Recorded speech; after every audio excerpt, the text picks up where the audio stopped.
selamat sore. Namaku Alifa, selamat datang di Tech Indonesia PDC Virtual Talk, sebuah rangkaian acara Tech Indonesia Product Development Conference yang nantinya akan diselenggarakan secara virtual pada tanggal 1-2 Juli dan 8-9 Juli 2020. Oke, Virtual Talk ini berlangsung selama 1 kali dalam 1 minggu dan akan berjalan selama 3 bulan, di bulan April, Mei, dan Juni. Dan dalam sesi Virtual Talk ini, Tech Indonesia bersama para expert akan mencoba mengulik beberapa topik yang cukup menjadi concern seputar dunia pengembangan produk, baik itu leadership, design, manajemen, research analytics, product marketing, dan lain sebagainya. Oke, hari ini selama 1 jam ke depan, kita akan mendiskusikan sebuah topik yang berjudul Shifting from Software Engineer to Product Manager. Nah, topik ini mungkin akan sangat relate dan cocok sekali bagi teman-teman yang ingin exploring karirnya ke role yang lebih baru, ke role yang mungkin belum pernah dicoba sebelumnya. Dan saat ini, aku udah bersama dengan Odi Muhammad Iqbar. Dia adalah seorang product manager dari Bukalapak. Hai Odi. Halo. Halo. Ya, halo Odi. Apa kabar? Alhamdulillah baik. Alifah apa kabar? Baik. Nah, di rumah sibuk apa aja nih, Di, selain kerja? Dengar-dengar lagi suka covering lagu ya? Cie. Waduh. Enggak, itu iseng aja. Biar nggak stres kerja terus. Oke. Oh, cool. Oke, Di, kan hari ini sesuai judulnya kita akan bahas tentang transforming, tentang shifting, di mana lo sendiri kan udah punya pengalaman nih. Nah, jadi ya gue akan langsung masuk aja ke pertanyaan pertama, oke? Oke. Oke. Nah, ngelihat perjalanan karir lo ini, Di, selama 2 tahun jadi engineer, terus akhirnya lo fokus jadi product manager, sebenarnya gue curious aja nih, lo itu bener-bener punya willingness buat pindah atau itu tuh accidentally aja? Oke, thank you buat pertanyaannya. Sebelumnya gue perkenalan diri dulu dikit kali ya. Oh iya, iya, oke. Ya, halo semuanya. Terima kasih udah join di sesi ini. Terima kasih juga buat teman-teman gue utamanya yang udah bantu promosi dan Tech Indonesia udah provide this session. Semoga bermanfaat buat kalian semua.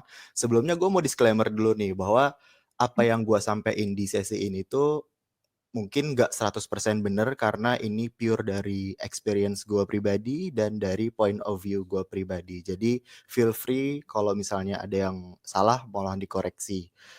Lanjut, oh ya, kenalin gue Odi, sekarang product manager di Bukalapak. Dan untuk gain more context, gue sebelumnya udah 2 tahun jadi software engineer dan udah sempat kerja di berbagai macam lingkungan, seperti di awal gue dulu kerja di vendor, and then sempat ke pemerintahan, bantu KPU, and then terakhir di startup teknologi. Jadi kurang lebih udah dapat lah ya day to day lingkungan dan activity-nya software engineer itu seperti apa. Oh ya, dan gue juga lulusan dari Fakultas Ilmu Komputer.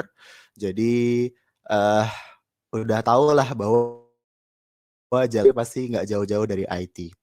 Oke, nah untuk menjawab pertanyaannya Alifah nih, dulu waktu gue shifting itu sebenarnya accidental apa enggak? Well, sebenarnya iya enggak sih, karena along the way ketika gue jadi software engineer, gue tuh menemukan bahwa ada beberapa kriteria yang mungkin kurang cocok dari pekerjaan software engineer dengan apa yang gue suka.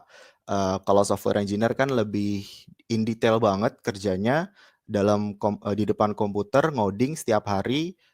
Sementara gue lebih suka untuk diskusi, gue lebih suka untuk solving problems di luar sana melalui teknologi. Terus gue juga lebih suka untuk memberikan rekomendasi nih kepada perusahaan tentang apa yang akan dibuat rather dan gue bikin sendiri. Jadi itu kayak personal preference aja sih awalnya gitu. Oke, cool. Jadi emang bukan accidentally banget gitu ya sebenarnya. Oke. Nah, kalau misalkan di Bukalapak nih, dia kan Bukalapak ini kan e-commerce yang besar gitu ya, punya banyak banget produk. Nah, kira-kira lo sendiri handling produk apa sih? Maksudnya lo PM bagian apa gitu? Mungkin lo bisa cerita ke kita.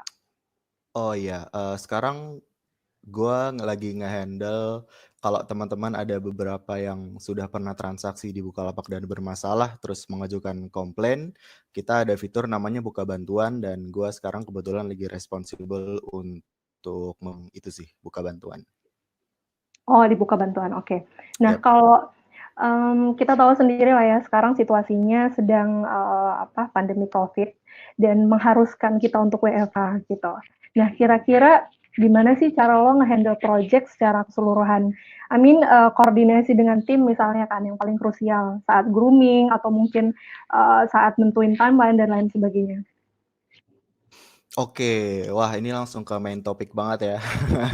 Eh, iya sih, emang WFH ini challenge sih buat kita semua, terutama buat pekerjaan yang membutuhkan komunikasi itu sangat-sangat challenging. Apalagi gue day to day-nya kan setiap hari itu komunikasi ke banyak stakeholder ya.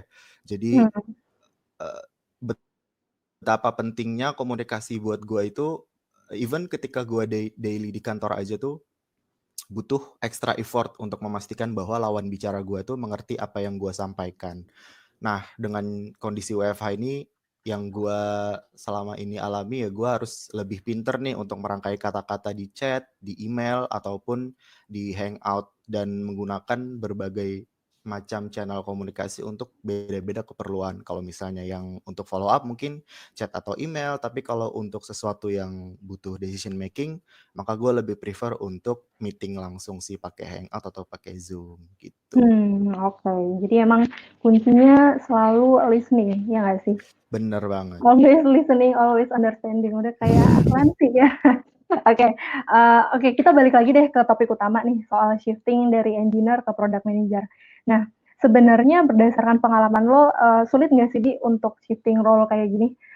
Maksudnya gini, jadi lo kan orang teknis gitu kan, dengan background teknis, terus lo pindah ke product manager, which is lo harus fokus ke manajemen. Nah, kira-kira dari Bukalapak sendiri apa sih yang Bukalapak lihat dari lo sehingga dia bisa ngasih kepercayaan kalau sebagai product manager? Oke, ini jawabannya agak panjang nggak apa-apa ya? Nggak apa-apa banget. Eh, jadi awalnya tuh banget kalau ditanya susah apa enggak, obviously pasti susah karena 2 tahun jadi software engineer itu eh, pikiran mindset itu udah tertanam lah di pikiran gue. Kalau gue boleh cerita sih, menurut gue ya software engineer tuh mindsetnya adalah problem solving in code, terus langsung go deep dive into technical things, terus juga sedikit interaksi dengan teman-teman kerjanya. Nah, apa yang gue waktu kemarin dulu alami itu sebenarnya susah karena gue nggak nggak punya dedicated mentor sih. Tapi beruntungnya gue punya temen nih yang udah kerja di startup lain sebagai product manager. Jadi gue pertama banget pasti nanya-nanya ke teman gue, gimana sih day to day-nya product manager, apa aja responsibility-nya, challenges-nya, skill-nya, dan lain-lainnya. Dan dari situ ya semenjak gue dari software engineer, pasti ketika gue nih udah menentukan ya, maksudnya gue udah yakin dengan diri gue sendiri bahwa kayaknya nih product manager beneran jalan ninja gue yang sesungguhnya. Oke. Maka setelah itu ya gue uh, mulai mencari apa yang bisa gue lakukan untuk meningkatkan skill, meningkatkan kecocokan gue untuk menjadi seorang product manager. Terus, tadi apa pertanyaan kedua lo, sorry? Ya, pokoknya gimana cara lo belajar dari lo kan orang teknis nih, terus lo belajar manajemen gitu. Ya, benar. Oke, gini. Mungkin kalau dari soal teknis, iya banget gue harus merubah mindset yang tadinya Hmm. technical, gue ya sebagai problem solver yang nulis kode, tapi sekarang gue harus see things in a more general way. Oke. Gue harus Oke. ngelihat banyak dari sudut pandang nih, nggak cuma dari technical doang, tapi juga dari bisnis dan UX. Dan mungkin teman-teman juga udah tahu ya bahwa product manager itu kan suka di-describe dengan 3 lingkaran kan. Yang pertama ada Hmm. bisnis, Oh ada ya. tech, sama ada UX, dan product manager tuh di tengah-tengah. Jadi karena luckily gue udah punya background technical, maka gue juga tetap harus ngejar nih dari sisi UX dan dari sisi bisnisnya. Mhm. Generalnya sebenarnya kayak gitu.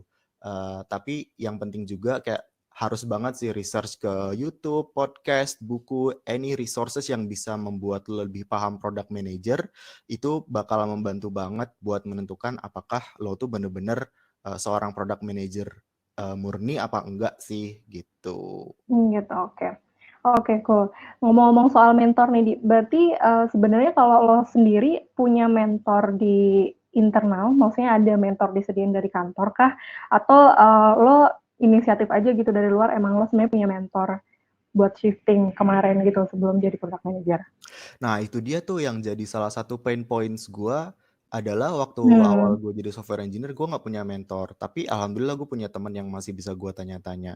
Jadi emang apa namanya agak sulit sih karena gue harus mhm. melalui banyak kegagalan dulu sebelum Pasti, akhirnya pasti. bisa dapat jadi dulu kan ada associate product manager ya sebelum gue jadi product manager Oh, ya. gitu. Dan nanti ada oleh-oleh sebenarnya sih buat para partisipan Attendees. yang udah hadir dan gue nulis di situ Hmm, beberapa step-step praktikal yang bisa lo terapkan kalau lo benar-benar mau shifting jadi product manager. Nanti dibuka aja ya oleh-olehnya. Terus iya sama tuh. sama mentor sebenarnya kalau dari dalam perusahaan tuh nggak explicitly nyebut mentor sih, tapi lebih ke pastikan lo punya leader ya, punya atasan di kantor.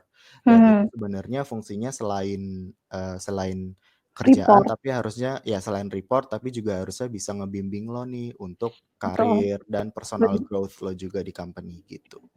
Setuju. Nah, terus ngobrol-ngobrol soal perjalanan lo nih selama shifting, terus lo belajar, lo nanya-nanya teman. Pernah nggak sih, Di, lo ngerasa atau apa ngalamin satu kegagalan dan itu bisa lo share gitu ke kita. Jadi mungkin kita bisa belajar dari kegagalan lo, gimana cara lo overcome masalah yang lo hadapin ketika lo shifting waktu itu.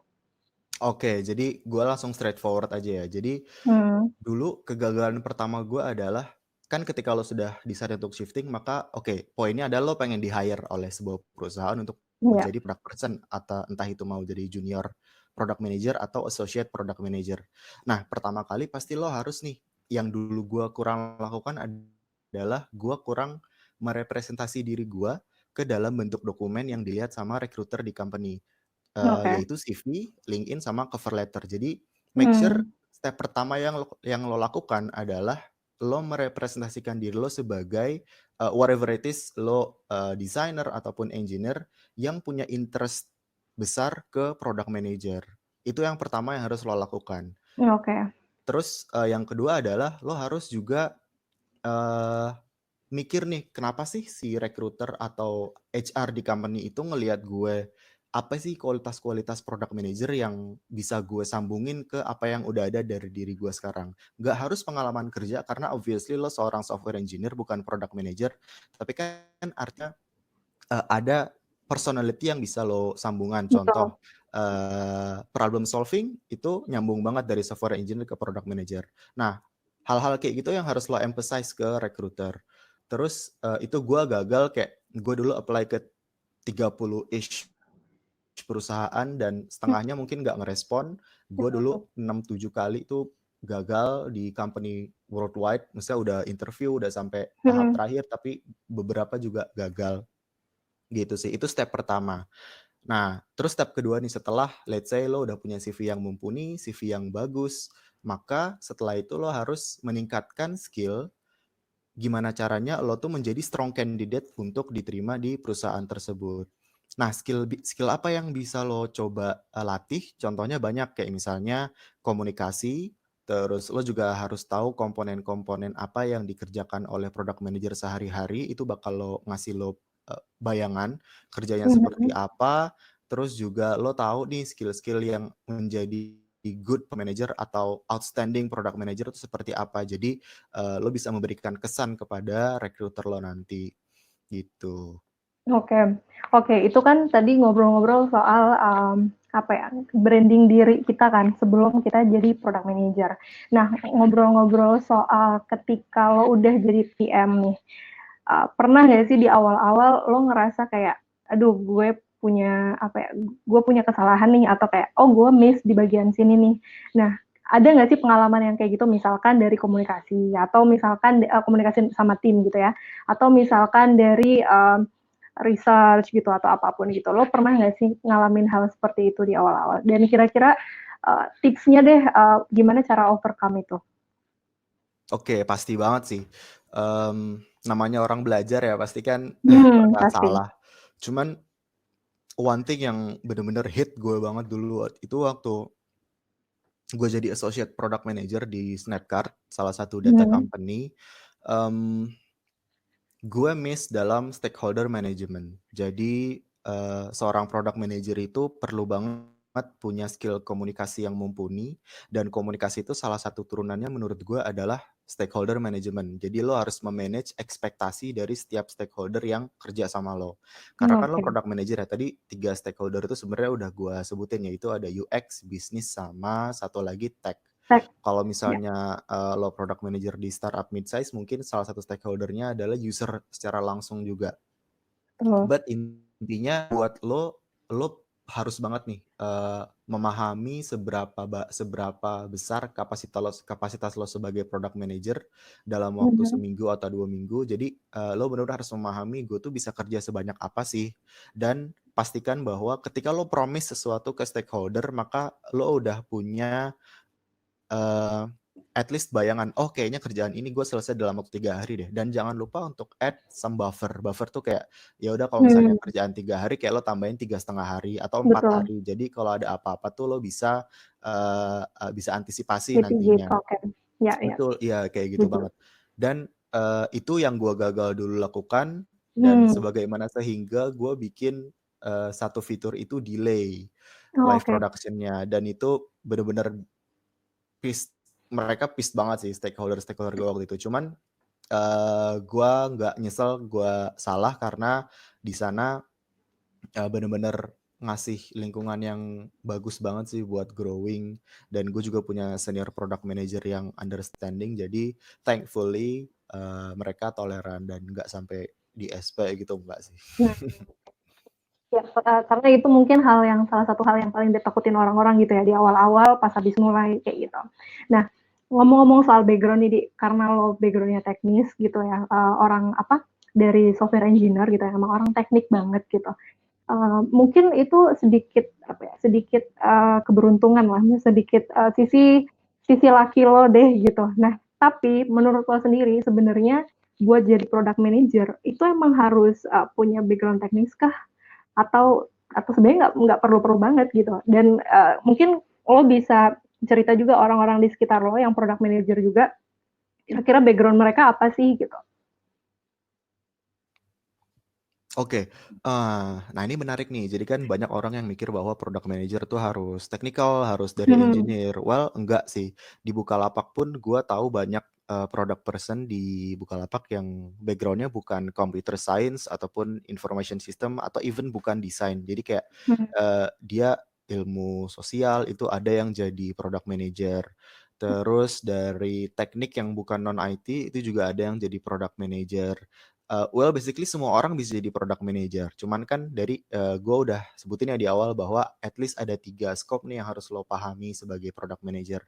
Nah, kalau misalnya lo beruntung sebagai previously as a software engineer, artinya secara tech harusnya lo sudah punya basic, tinggal lo ngajar yang UX dan bisnis. Tapi kalau misalnya lo bukan dari 3 itu, ya lo juga tetap bisa. Kalau misalnya lo suka dengan day to day-nya, lo suka dengan challenge-nya, lo tinggal kejar aja sih 3 pemahaman di scope itu, dan anyone basically can be a product manager.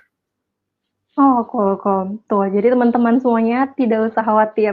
Karena banyak banget nih, kayak teman-teman gue sendiri dari background desain, terus mereka kayak, emang iya gue bisa jadi product manager gitu. Nah, ini udah dijawab nih sama Odi. Nah, oke, Di. Nah, ngomong-ngomong soal berpindah role nih ya. Biasanya nih, kalau misalkan kita sekali explore role kita selama karir gitu, atau kita step up mungkin ya, itu kan kita biasanya dipercaya handling bigger things, dan biasanya akan ada lagi another changes nih gitu, akan ada opportunities lain. Nah, either dari internal ataupun dari eksternal. Nah, kan nggak mungkin juga nih ya sebagai seorang individu kita juga jadi kutu loncat gitu ya pindah-pindah karirnya kemana-mana dengan role atau responsibility yang beda-beda. Nah menurut Odi nih kira-kira kapan sih orang harus explore mulai kayaknya gue harus pindah karir gue nih, harus pindah role gue nih gitu. Atau sebaliknya kira-kira kapan nih kayak nanti dulu deh kayaknya gue harus masih stay di sini gitu.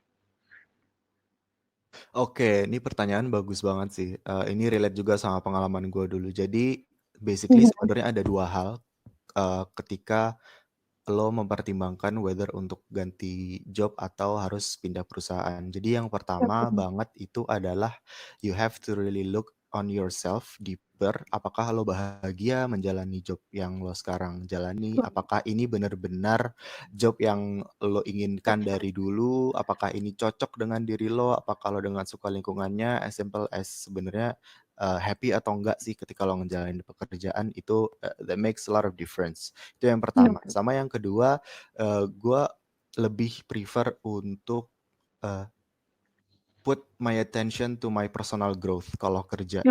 Jadi kalau misalnya lo happy, tapi lo harus lihat juga apakah kerjaan lo itu aja repetitif sehingga lo nggak berkembang di situ, maka itu juga jadi isu. Makanya yang ideal sebenarnya lo happy dan personal growth lo itu ada. Lo belajar sesuatu di perusahaan itu, challenge sudah terus. Nah kalau misalnya dua itu at least sudah menjadi isu dalam diri lo, maka menurut gue itu adalah saat yang tepat untuk lo consider apakah lo harus pindah perusahaan atau lo harus pindah pekerjaan gitu. Oke, cool. Oke, 5 menit lagi nanti kita akan ada sesi Q&A ya, Audi ya. Tapi pasti mau nanya-nanya lagi nih. Oke. Nah, sebetulnya kalau gue tanya Bukalapak itu emang company impian lo nggak sih? Jadi promosi ya. Iya. Tapi kalau dibilang company impian in Indonesia, iya karena Bukalapak is one of the biggest startup in Indonesia, unicorn juga, user base-nya banyak. Tapi kalau dream company gue sih sebenarnya pengen banget jadi product manager di perusahaan yang lebih besar lagi, yang skalanya dunia gitu loh. Tapi ya doain aja ya. Iya, amin. Dan mungkin gue jawabnya as a perspective from product manager ya, karena balik lagi company itu akan nge-decide sebesar apa scope lo sebagai product manager. Kalau misalnya kita bicara di company kecil, biasanya product manager tuh ngerjain semuanya. Kalau misalnya nggak ada UX researcher, lo yang research. Kalau misalnya nggak ada designer, lo yang desain. Kalau misalnya even kalau nggak ada QA pun, gue dulu pernah nge-QA sendiri. Oh ya, oke. Dulu waktu di perusahaan sebelum Bukalapak. Nah, speaking of company size, menurut gue Bukalapak salah satu company besar yang punya banyak komponen yang menunjang gue sebagai product manager. Yaitu apa sih? Kayak software engineer yang jago-jago, UX researcher, UX designernya dedicated, data scientist dedicated, and then QA engineer-nya juga lengkap, terus dari stakeholder-nya juga lengkap. Nggak cuman bisnisnya ada banyak, ada business development, ada banyak ya komponen-komponen itu. Nah, semakin lengkap komponen di perusahaan itu, maka gue bisa bilang lo semakin bisa memaksimalkan job lo sebagai product manager. Cool. Gitu. Ya, betul sih. Jadi kalau menurut gue pribadi juga ketersediaan role-role, kelengkapan role-role itu bisa mendukung kita untuk jauh lebih produktif gitu ya. Yang tadi gue sempat bilang, biasanya kalau di company yang dengan skala kecil atau yang belum sebesar Bukalapak, kita bisa jadi seorang palu gada gitu. Apa lu mau gue ada gitu.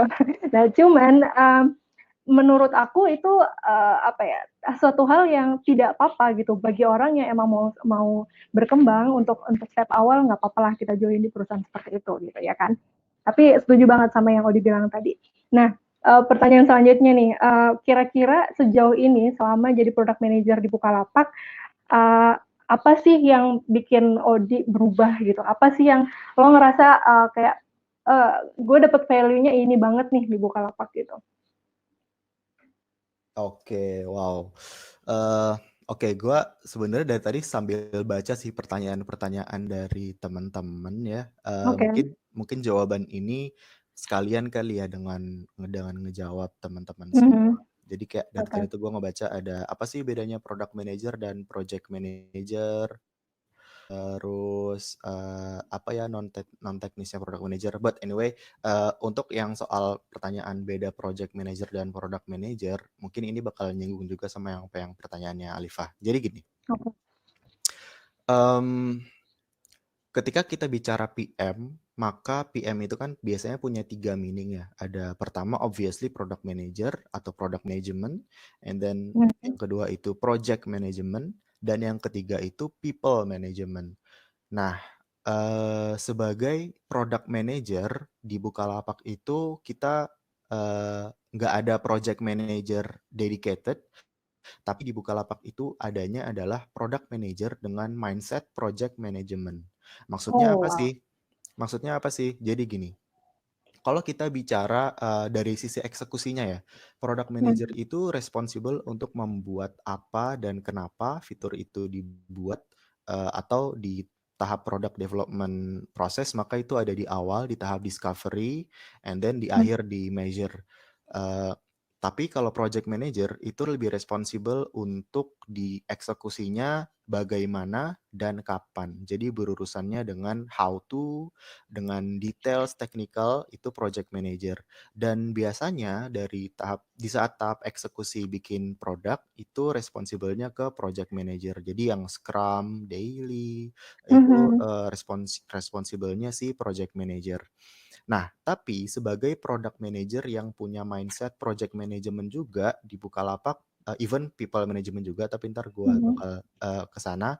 Untuk yang mindset project management ini maksudnya gimana sih? Jadi as a product manager, gue tuh nggak cuman mikir strategi, tapi juga tentang budget. Oke. Terus gue juga nggak cuman mikirin idea, tapi gue juga mikirin resources. And then gue juga nggak cuman bikin roadmap dari sebuah produk, tapi gue juga mikirin timeline-nya, timeline in detail seperti apa, gitu. Jadi itu 3 differences dari project dan product management. Nah, itu yang gue rasa sangat sangat sangat berpengaruh sih di Bukalapak. Dan di Bukalapak juga gue responsible nih untuk menjaga mood squad gua bekerja untuk memaximize every potential yang anggota squad gua punya. Karena kan ini salah satu stakeholder management juga nih dari seorang product manager. Lo nggak cuma harus manage stakeholder lo dari outside, maksudnya bisnis, UX, tech, tapi juga inside stakeholder lo yaitu adalah tim lo sendiri. Dan Mhm. contohnya di gue sekarang tim gue ada 19 orang dari banyak latar belakang, banyak expertise, dan gue bagaimana caranya untuk bisa memotivasi mereka untuk bisa memaximize each of their potential untuk bisnis objektif. Dan Hmm. nggak cuman itu, menurut gue salah satu product manager yang exceptional itu adalah product manager yang bisa mendeliver value di balik lo membuat suatu fitur. Jadi ketika lo bekerja di Bukalapak nih dengan user base yang sudah berjuta-juta, maka every feature yang lo ship atau lo deliver ke user, maka impact-nya akan langsung berasa ke mereka. Dan how your feature really change your user's life. Terus reason why behind kenapa lo bikin fitur itu, data apa yang impact-nya seperti apa ke user lo yang dalam bentuk number secara real. Kalau itu lo bisa mendeliver itu dengan baik ke tim lo, maka tim lo gue yakin produktivitasnya akan meningkat dan itu sudah gue buktikan di Bukalapak gitu sih. Cool. Oke, mungkin sekalian kita langsung jawabin pertanyaan kali ya, karena udah Oke, masuk boleh ke boleh boleh. Q&A. Boleh boleh Ini boleh. udah ada satu pertanyaan yang di-pin nih dari Elim.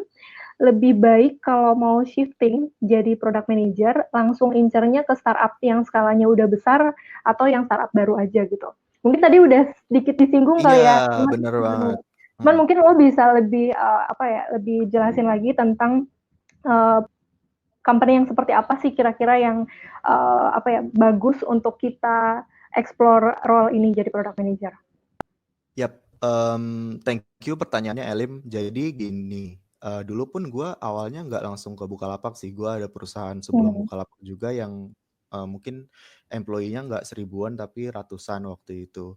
Nah, yang bisa gue sarankan kalau lo mau jadi product manager yang bagus, mungkin lo bisa pertama pasti intern dulu. Kalau misalnya di di perusahaan besar di intern, dan lo bisa apply ke sana. Tapi kalau misalnya lo mau full time, mungkin agak sedikit nih perusahaan besar yang ngelirik ke kandidat yang belum punya experience. That's why mungkin lo bisa menjajaki experience di perusahaan-perusahaan yang kecil dulu, karena dari situ lo bisa dapat exposure tentang product management, dan kalau lo bisa deliver result, dan mungkin perusahaan besar akan ngelirik lo kayak gitu. Dan mungkin yang bisa gua kasih nih bedain uh, kerja di perusahaan mid-size dan big itu, kalau misalnya lo kerja di perusahaan mid-size, lo akan langsung involve dengan orang-orang penting di perusahaan itu. Contoh, dulu gue di Snapcart langsung kerja under Chief Product Officer, atau seringkali gue tektokan sama CEO-nya langsung.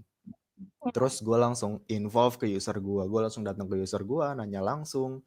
Terus apa yang gue pelajari itu juga langsung ke head kayak misalnya CTO, terus juga head of design itu. Jadi banyak banget pelajaran yang bisa lo ambil, dan gue bisa bilang ketika lo kerja di perusahaan mid size atau small size startup, lo lebih belajar passion sih, lo lebih belajar uh, uh, kerja sebagai product manager tanpa memikirkan prestis atau gaji atau even reputasi gitu loh. Tapi ketika lo kerja di perusahaan besar, maka lo akan menjadi small unit di perusahaan itu, sebagaimana sehingga lo nggak bisa dapet nih exposure yang besar dari perusahaan itu. Kayak lo paling cuma berkutat di divisi lo aja, di tribe lo aja kalau di Bukalapak, dan impact-nya pun juga mungkin nggak sebesar yang bisa lo berikan ketika lo kerja di mid-size startup. But both are fine sebenarnya. Iya, betul. Oke, ada pertanyaan lagi nih, Di. Hello from Brunei. Wah, ini dari luar negeri. Keren. I have a question. Does the product manager has to think like a marketer, or just be a or just be a product tech support to be the business? To the business. Sorry. Wow, that's a good question. Ini karena because you are from Brunei, I suppose that I need to answer in English. Is that Yeah. okay? Okay, so does the product manager has to think like marketer? In a way, it does. In some of the times, you need to think like a marketer, because then, if you want to build a product, then you may also need to think who are the users that are going to use your product, because then you will understand their behavior, what do they really need, and you will need to dig deeper into that through research. If you have your own UX researcher or designer, then you might want to look into the design thinking process to know who is your customers, who is your segmented customer that gonna really use your product. That's one. The second one, or just be a product tech support to the business in some way. Really, a product manager is you need to be good at everything, and and and that's the reality. That's just the reality of a product manager. And sometime you need to be a product tech support to the business, because oftenly, even in my own experience, business will always have so many requests. Business will always throw requests to you as a product manager, and you as a product manager that understand your technology need to be really know the business needs from your business stakeholder, so that you can give the perfect solution in the right time, uh, but still need to fulfill their own business objective. So yeah, in a way, you need to think like a product tech support to your business. Cool. Oke, BTW ini keren banget ya, sampai ada yang join dari luar negeri gitu Iya, loh, wah, keren. thank you banget loh, Raudhani. Betul. Ini sebelum ada yang dipin lagi nih, ya gue aja yang nanya. Jadi tadi ada sekilas gue baca nih di soal framework kali ya, kayak lo mungkin kebanyakan product manager kan pakai agile gitu ya. Nah, kira-kira gimana kalau misalkan dia bekerja sebagai product manager di satu company dan belum mengadaptasi agile gitu. Kira-kira menurut lo seberapa penting sih framework, atau kayak mungkin ada alternatif lain seperti itu? Frameworknya maksudnya kayak Scrum gitu ya? Atau gimana? Tadi apa sih kayak agile? Seberapa ngaruh agile terhadap kerjaan lo sebagai product manager gitu ya? Iya, ya, benar. Oke, sebenarnya ngaruh sih Ngaruh, cuman lebih ke cara lo bekerja aja sih. Kayak misalnya, Mhm. sebenarnya kalau lo lihat product manager tuh cuman apa ya, sebenarnya itu kerjaan lama, responsibility-nya itu udah ada dari zaman dulu. Kalau misalnya lo mungkin di consulting, ya as a consultant lo sebagai product manager lo sendiri. Terus kalau misalnya lo di restoran misalnya, kalau misalnya lo owner dari restoran itu, ya lo sebagai product manager dari restoran lo, yang kan lo yang decide mau deliver menu apa, terus kalau di dapur berarti chefnya adalah engineer lo yang bikin makanan langsung, terus lo juga Mhm.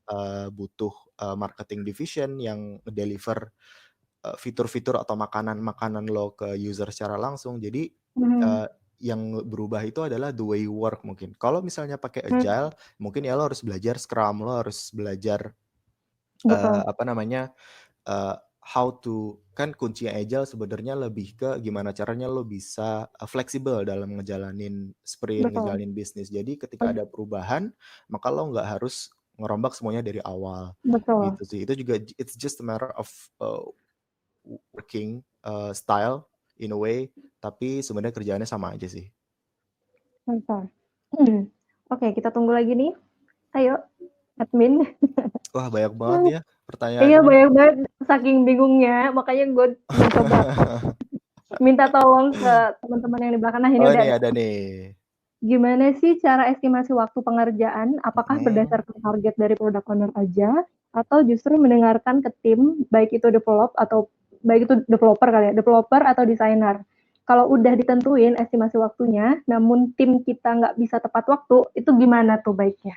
Oke, wah ini teknis banget ya, kayak bukan Mhm. bukan shifting software engineer lagi ini Iya. mah, ini mah udah kayak gimana sih caranya jadi kerja oke, thank you banget Raffi pertanyaannya. Bagaimana caranya estimasi waktu pengerjaan? Oke gini, tadi kan gue udah sebutin ya bahwa as a product manager selain lo juga harus understand your capacity, your working capacity, lo juga harus Mhm. understand tim lo tuh capacity-nya seberapa sih. Dan biasanya kalau misalnya lo pakai Scrum biasanya kan setiap sprint lo punya story point capacity kan. Jadi setiap user story itu ada poinnya, ada bobotnya, dan biasanya satu sprint dalam waktu selang 2 minggu itu, story point itu membantu lo untuk mengestimasi, oh let's say misalnya 1-2 minggu squad gue cuman mampu untuk ngerjain let's say 20 story point, and that's the most accurate, eee, estimation yang bisa lo pakai, itu yang pertama. Terus, apakah berdasarkan target dari product owner aja atau justru mendengarkan ke tim baik itu developer maupun desainer?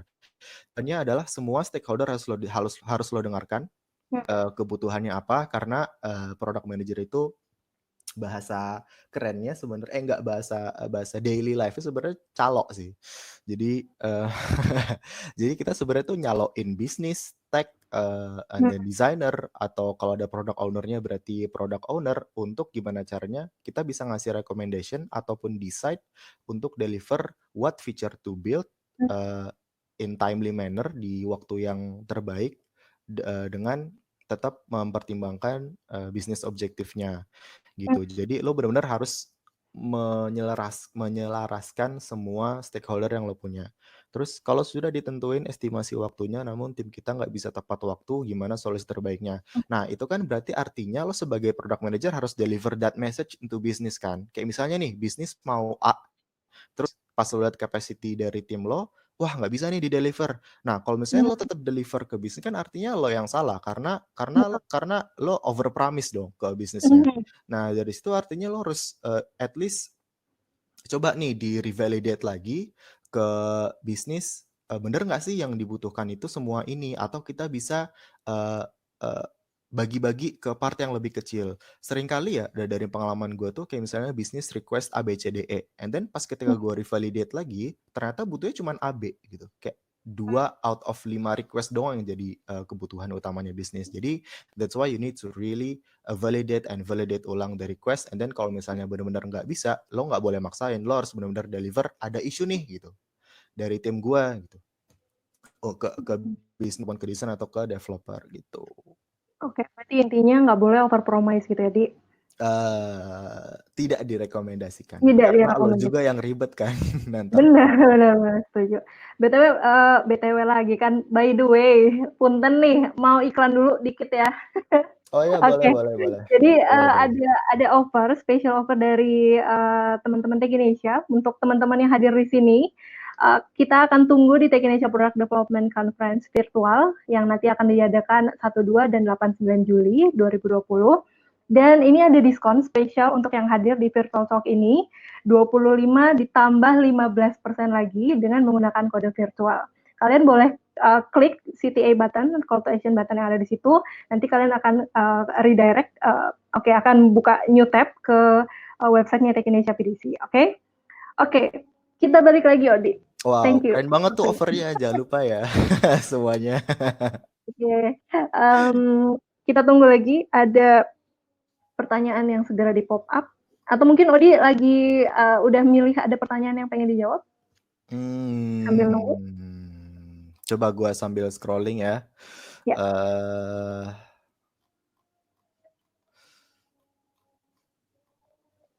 Oh, udah ada nih. Oh ya, oke. Dari Kalista ya. Ya, hai, gue mau nanya, gue sekarang sebagai QA engineer di salah satu startup unicorn, dan gue udah lama tertarik bisa shift jadi product manager, but it's hard to shift role in my company, ESP for PM, or especially for PM, then I think to move to another company untuk shift itu. Bagaimana bisa meyakinkan company tersebut saat tes atau interview bahwa layak jadi PM, even though we come from technology? Oh ya, oke. Wow, Ya, thank you Kalista pertanyaannya. Ini relate banget sih untuk semua orang yang pengen jadi shifting ke product manager ya. Pertanyaannya juga konkret banget bagaimana bisa meyakinkan company tersebut saat tes atau interview bahwa layak jadi PM. Kalau misalnya tes, then you need to really deliver the result, deliver the outstanding test answer that you can give to them to show that you are a strong candidate as a product manager. That's one. Kalau tes dan kalau interview artinya at least setelah lo udah nyebutin nih interest lo di CV atau di LinkedIn, maka mungkin lo bisa, kalau gue dulu pertama kali pasti match banget nih. Jadi misalnya skill product manager itu kan ada banyak ya required skill-nya, mungkin bisa dibahas juga, and then lo bisa match itu ke personality lo. Kayak misalnya, kenapa sih gue tuh strong candidate? Explain them why that you are so interested in product manager and what have you done so far untuk nunjukin bahwa lo tuh bener-bener potential product manager, potential outstanding product manager. Contoh gini, ketika lo di interview mungkin lo bisa jawab kok, misalnya yang gue bilang tadi, lo udah baca banyak buku, lo udah dapat banyak insight, and then ketika interview pasti ini biasanya ada pertanyaan kan, kayak kalau lo kerja di product manager, sebagai product manager di perusahaan gue, apa rekomendasi yang bisa lo berikan? Nah, do your research thoroughly, bener-bener detail. Lo bisa kasih rekomendasi yang lo temukan di aplikasi mereka atau sistem mereka yang udah di production, and then lo bisa bikin sendiri tuh product requirement documents, terus lo bisa cari background-nya itu, kalau misalnya itu industri baru atau industri lama, biasanya udah ada kompetitor kan, dan pasti ada kompetitor yang lebih unggul. Nah, lo bisa dari situ, kayak misalnya lo buat competitive analysis, terus lo bikin deh, oh kayaknya nih di perusahaan ini masih kurang deh, terus kayaknya kalau misalnya kita nambahin fitur ini bisa lebih impact, terus lo juga look up ke data-data yang ada available di luar sana, kayak misalnya research yang ya nih tech company yang segede gini, misalnya panutan kayak misalnya Google atau Airbnb atau segala macamnya, mereka kayak gini loh, dan nggak mungkin company segede itu mengeluarkan suatu fitur yang setengah matang. Pasti there is a good logical reasoning behind the feature that exists in a very mature company. Jadi itu bisa lo jadikan strong background juga. Terus juga lo bisa juga ngasih solution yang bagus banget ke perusahaan tempat calon lo bekerja. Jadi mereka tuh merasa bahwa, oh iya nih orang belum gua hire aja, rekomendasinya tuh udah keren banget, rekomendasinya tuh udah on point banget, gimana kalau gua hire dia, gitu sih. Setuju. Oke, kita ke next question. Cari-cari lagi ya. Sambil nunggu. Oh ya, sebenarnya kalau lo sendiri sambil nunggu nih, yang ada yang ada yang dipin. Kalau lo sendiri sebenarnya merasa sebenarnya udah kejawab sih, lo lebih nyaman ketika kerja sebagai product manager karena itu adalah passion lo. Nah, tapi ada nggak sih sesuatu yang lo kangenin gitu selama jadi engineer? Yang mungkin sekarang nggak lo rasain sebagai product manager gitu? Yang gue kangenin ya, gabut period sih. Soalnya kan developer tuh atau engineer kan kerjaannya tergantung product manajernya kan. Ya, Benar, misalnya sprint ini padat, oh ya udah padat. Terus taunya sprint depan kosong, ya udah kayak benar banget. seminggu kerja seminggu enggak, gitu-gitu sih.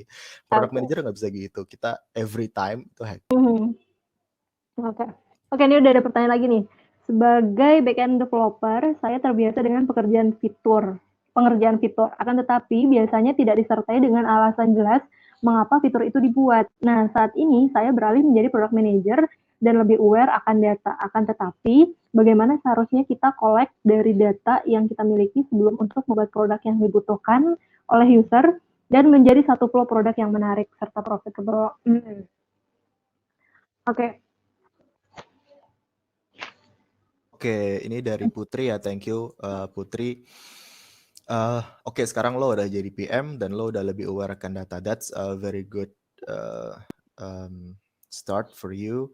And akan tetapi bagaimana seharusnya kita collect dari data yang dimiliki sebelumnya untuk membuat produk yang dibutuhkan oleh user. Oke gini, nggak tahu ya, biasanya sih kalau lo kerja di big size startup kayak Bukalapak ataupun perusahaan yang sudah mature, biasanya mereka datanya itu udah banyak, udah ada traction-nya itu udah ada banget, dan dari data-data kecil yang bisa lo dapat insight. Contoh, kalau di Bukalapak pasti ada data transaksi, ada data views-nya, ada kalau lo mungkin tahu metrik-metrik yang spesifik kayak click to rate, conversion rate, ataupun apalagi ya, kalau di gua ada response time, ada average handling time, dan banyak metrik itu biasanya sudah ada kalau di perusahaan besar. Nah, kalau lo di perusahaan yang belum punya data tersebut, maka yang pertama lo lakukan adalah lo harus make sure data-data itu terekam dulu untuk bisa lo consume di future occurrences. Kayak misalnya gini, misalnya lo bilang sekarang datanya di mana nih, ya, bagaimana seharusnya kita collect data dari yang dimiliki sebelumnya. Make sure that semua tracker itu udah ada di aplikasi lo, kalau itu aplikasi, and then make sure lo punya proper proper storage untuk bisa lo nge-look up data itu dalam bentuk grafik atau dalam bentuk table sehingga lo bisa dapat decision making-nya di situ. Nah, terus untuk misalnya let's say lo udah punya data nih. Nah, and then lo bisa look up data tersebut, gimana caranya data itu bisa useful untuk your recommendation. Contohnya, make sure semua every feature tuh at least ketika lo punya strong background the problem, tapi lo juga harus, nggak harus sih, lo direkomendasikan untuk juga nyari seberapa besar sih impact dari sebuah fitur ketika lo bikin fitur itu. Jadi lo bisa do some kind of simulation, pasang target, oke target gue segini. Jadi ada strong background dari data previous and after lo launch sebuah fitur gitu sih. Dan yang menarik serta profitable. Kalau yang menarik itu ke desain banget sih. As long as the flow lo involve designer lo involve researcher lo secara properly, itu harusnya flow-nya nggak ada masalah dan profitable, dan lo bisa look up dari data. Kayak misalnya tadi kan gue udah nyebutin ya before and after-nya ya. Kalau misalnya profitable artinya ketika lo launch itu fitur, target revenue lo berapa, target GMV lo berapa, itu juga harus lo pasang. Dan lo harus make sure setelah lo launch, lo measure, lo ukur beneran nggak sih data tersebut profitable buat gua. Kalau nggak, kenapa? Lo coba try to look deeper lagi, ada nggak sih masalah dari produk yang gua launch gitu. Oke, kita akan next question ya. Sambil nyari-nyari dulu, akan ada kah yang dipin? Nah, udah ada. Dari Tara, sebagai product manager yang punya engineering background, apakah pernah frustasi ngelihat PM lain yang nggak ngerti tech? Dan sebagai ex-software engineer, bagaimana PM ideal yang pengen dijadiin teammate? Oh, oke. Ini pertanyaannya soal frustasi ya. Gila, berat banget. Aduh, iya. Oke. Pertanyaannya bagus ya. Tara, thank you. Apakah pernah frustasi ngelihat PM lain yang nggak ngerti tech? Obviously pernah, karena gue kasihan sama engineer-nya, kayak diminta banyak hal, terus product manajernya iya aja, terus kan otomatis engineer-nya mikir dong, anjir gimana nih cara gue deliver gitu kan. Itu kasihan sih engineer-nya. Dan sebagai ex software engineer, bagaimana PM ideal yang pengen dijadiin teammate? Sebagai software engineer, bagaimana PM ideal yang pengen dijadiin teammate? Oh, ini maksudnya kayak kalau misalnya gue jadi software engineer, gue pengen punya PM yang seperti apa sih gitu nggak sih maksudnya? Betul, Ya benar. kali ya. Nah, Mhm. eh gue pasti pengen punya PM yang bisa merepresentasikan pemahaman gue di tech. Let's say gini. Jadi capability lo sebagai product manager selain lo bisa kan gini ya. Lo tadi ada dua hal nih soal capacity diri lo sendiri, capacity tim lo, dan yang ketiga obviously capacity dari fitur lo atau produk yang lo pegang. Kayak misalnya nih kalau lo dihadapkan pada suatu request dari stakeholder dari bisnis, kalau if you're a good product manager atau product manager yang pengen gue punya sebagai software engineer adalah product manager yang nggak nggak paham detail tapi dia ngerti generalnya dan bisa ngasih insight bahwa oh ini kayaknya gede banget nih ntar kalau kita kerjain pas kita eksekusi gitu, mendingan kita ada cara lain nggak. Nah, those kind of pemahaman itu nggak bisa lo dapat kalau misalnya product manager lo nggak catch up dengan tech basic gitu loh. Jadi itu bakal enak banget sih kerja sama PM yang kayak gitu karena jadi lo nggak perlu lagi nih ngejelasin sebagai software engineer bahwa iya tech stack kita ini terus fitur yang kita punya ini terus kalau misalnya fitur ini kayaknya nggak mungkin deh, itu udah terrepresentasi oleh product manager. Jadi lo lebih efisien dalam ngerjain suatu fitur gitu. Itu kalau dari software engineer sih gitu. Ya, oke. Ini sebenarnya waktu udah mau habis, tapi tadi Odi di belakang saya Wah, udah bilang kayak, oh, gue selalu kok gitu ya. Kita iya nambah ternyata kayak, ternyata capek juga ya ngomong. Gue mau minum dulu ya sebentar. iya boleh silakan. Nah sambil Odi minum, ini udah ada yang jawab juga nih. Ini kita ada polls nih, jadi kita penasaran aja nih kira-kira role apa sih yang sedang teman-teman jalanin saat ini. Nah kalian bisa vote sekarang. Oke, ternyata banyak mahasiswa juga ya. Ini ada 36% mahasiswa, 36% engineer. Wah gila. Ya, kita sambil nunggu Odi. Dan ada oleh-oleh juga nih katanya guys. Bentar. Oke. Oh ya, oleh-olehnya bentar kayaknya di-upload ya. Oke, ini Odi udah kembali. Cia. Kita akan lanjut satu pertanyaan atau dua pertanyaan lagi kali ya, Di ya. Ya boleh. Setuju? Oke, boleh. 3 juga boleh. Oke, nanti keburu Isya nih. Bentar ya. Ada lagi naik pertanyaan sambil cari-cari dulu ya. Ada yang nanya gaji nih, gajinya berapa? Waduh. Sensitif ya, sensitif. Tapi mungkin lo bisa share sih di yang tadi malam mungkin lo share juga itu tentang kayak gini sih. Tentang Iya sih, jadi gaji tuh. oke, jadi Uh, sebenarnya teman-teman kalau ngomong soal gaji, software engineer tuh gajinya rata-rata lebih besar dari product manager. Jadi mungkin gampangnya gini, kan kalau karir tuh ada tingkatannya, ada junior, ada medior, ada senior kan. Nah mungkin product manager itu ketika lo jadi medior product manager maka lo akan setingkat dengan junior software engineer gitu sih. Jadi dan kalau lo udah senior product manager tuh baru range lo baru gede banget bisa kayak medior atau sampai senior software engineer. Karena buat jadi senior product manager it takes a lot of experience, banyak banget skills yang bedanya tuh beda nggak beda skillsnya sama regular atau medior product manager gitu. Oke. Lagi ada pertanyaan lagi nggak nih yang dipin?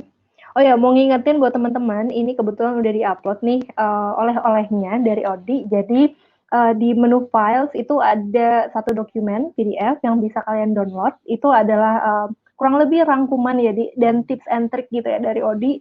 Bagaimana jika kalian ingin shifting atau berperan sebagai product manager yang baik. Iya itu Oke.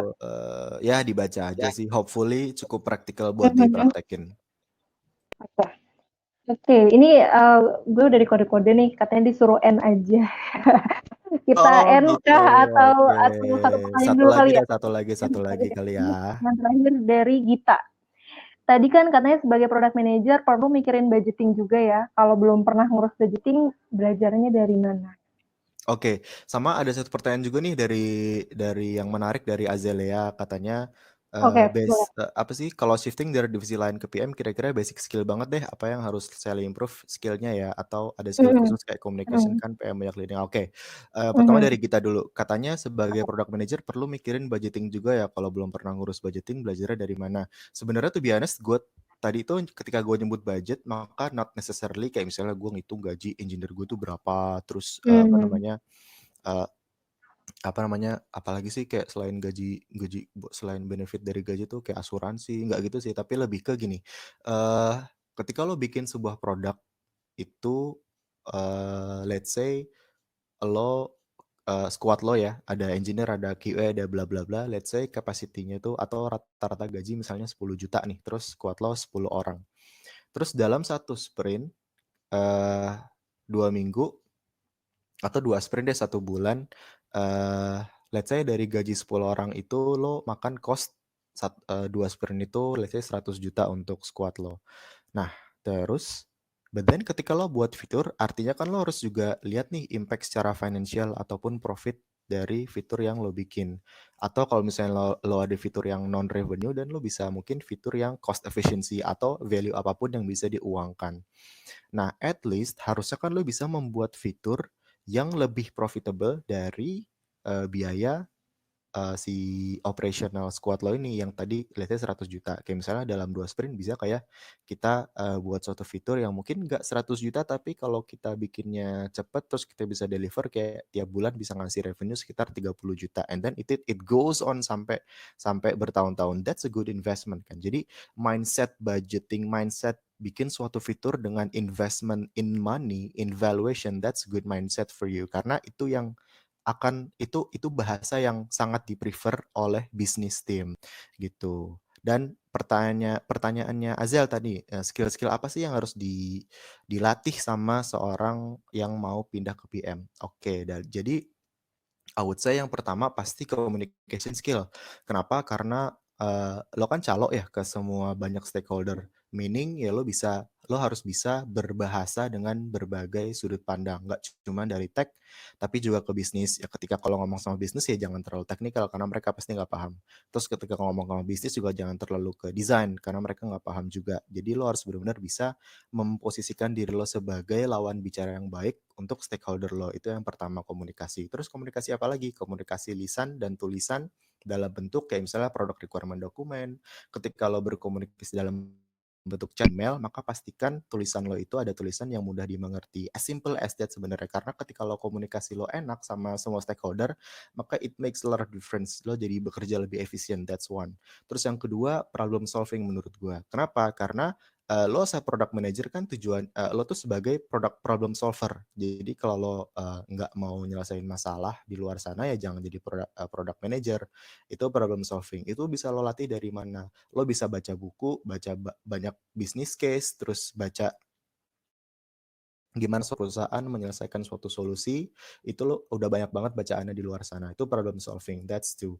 Yang ketiga, menurut gue lo harus paham, jadi turunan dari scope bisnis itu adalah industry knowledge. Industry knowledge itu apa? Industry knowledge itu maksudnya adalah ketika lo bekerja di perusahaan startup e-commerce, let's say Bukalapak, then industri knowledge lo adalah ya e-commerce, gimana caranya orang tuh jual beli online, terus apa aja sih komponen-komponen bisnisnya, terus kalau misalnya deep down lagi, kalau misalnya gue sebagai product manager di help centernya Bukalapak, dan industry knowledge gue adalah industry help center di seluruh Indonesia atau bahkan dunia, gimana caranya gue bisa bikin help center Bukalapak itu bagus secara industri, itu yang ketiga industry knowledge, dan yang keempat menurut gue yang penting adalah critical thinking sih, karena uh, karena lo akan banyak komunikasi, lo akan banyak diskusi dengan banyak orang, jadi penting buat lo bisa mempertanyakan kembali kenapa sih kok tujuan kita ke sini. Emang kita mau bikin ini kenapa ya? Coba lo take step back lagi untuk mengkritiskan, tanya lagi ke orang-orang lawan bicara lo, bener nggak sih masalah lo ini? Bener nggak sih yang kita mau solve tuh ini? Kayak gitu sih. Itu basically that's four essential things yang bisa lo coba latih ketika lo mau jadi product manager. Oke, Odi, ini ada request nih dari belakang panggung. Kita undang yang request to speak ini kan ada nih. Oh Kita ya? undang ke dalam sini aja kali ya? Oh boleh boleh. Boleh. Ini semoga Mbaknya nggak kaget ya. Kita mau undang Kalista ke dalam layar, bukan ke atas panggung nih. Oke, kita centang. Bisa nggak? Lah, kok tiba-tiba no request? Oke, sepertinya Kalista sudah pergi. Oke, karena sesi sudah lebih dari 1 jam, ya, mungkin kita akan akhiri segera nih. Mungkin bagi teman-teman, mohon maaf banget yang bertanya dan belum terjawab, mungkin kita bisa komunikasi lagi di luar ini. Mungkin Odi juga bisa menjawab pertanyaan, mungkin via email kali ya, Di ya. Atau mungkin Iya, suatu saat. gue naruh email kok di oleh-olehnya. Oh ya, oke. Naruh email tuh di oleh-olehnya, oke. Jadi kalian bisa Asal bertanya. jangan di spam aja ya. Oke, jadi kalian bisa bertanya di luar sesi ini. Dan jangan lupa lagi, diingetin lagi untuk hadir nanti di Tech Indonesia Product Development Conference pada tanggal 1, 2, dan 8, 9 Juli 2020. Oke, jangan lupa di-download filenya. Oh ya, jangan lupa juga ada sesi recordednya ini ya. Jadi nanti kalian bisa nonton kembali sesi ini. Kalau kalian lupa-lupa ingat nih apa ya jawabannya Mas Odi, nah, kalian bisa buka lagi tuh. Oke, jangan lupa di-download oleh-olehnya. Terima kasih semuanya, terima kasih Odi, terima kasih banyak udah sharing pengalaman. Jangan bosan-bosan main ke Tech Indonesia ya. Oke, terima kasih semuanya untuk Terima teman-teman kasih yang semuanya. terima kasih untuk teman-teman yang udah hadir pada sore hari ini. Sampai jumpa di virtual talk minggu depan di hari Rabu dengan topik yang tidak kalah menarik dan dengan speaker yang tidak kalah menarik. Sampai jumpa. Selamat sore.